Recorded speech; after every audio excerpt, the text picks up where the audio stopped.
રાજ્યસભાના સાંસદ ગોવિંદ ઢોળકિયાએ કર્યું મતદાન. વેડ રોડ ખાતે આવેલા સ્વામિનારાયણ ગુરુકુળમાં કર્યું મતદાન. લોકોને વધુમાં વધુ મતદાન કરવા માટે અપીલ કરી. લોકોએ મતદાન કરવા માટે સમય ફાળવવો જ જોઈએ.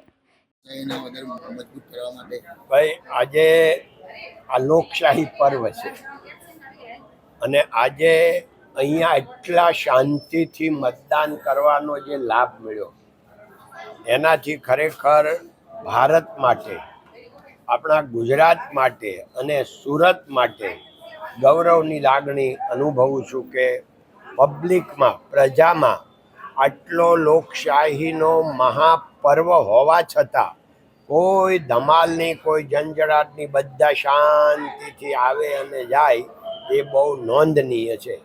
ધન્યવાદ. જય હિન્દ, જય ભારત, નમસ્તે. હા, એમાં એવું છે કે ભાઈ, વોટ છે, લોકશાહી પર્વ છે અને આ વોટ છે એ બધાનો લોકશાહીમાં હક છે અને બહુ મોટો હક છે.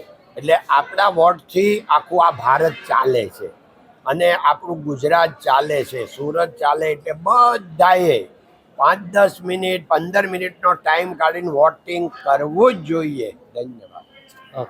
Thank you. કેમેરામેન સેનલ વિરાણી સાથે વિશાલ છેઠા, માનવ પ્રભા ન્યૂઝ, સુરત. અમારા વિડીયોની નવી અપડેટ મેળવવા માટે સબસ્ક્રાઇબ કરો માનવ પ્રભા ન્યૂઝ ચેનલને. બેલ આઇકન ક્લિક કરો લેટેસ્ટ વિડીયો સૌથી પહેલા મેળવવા માટે.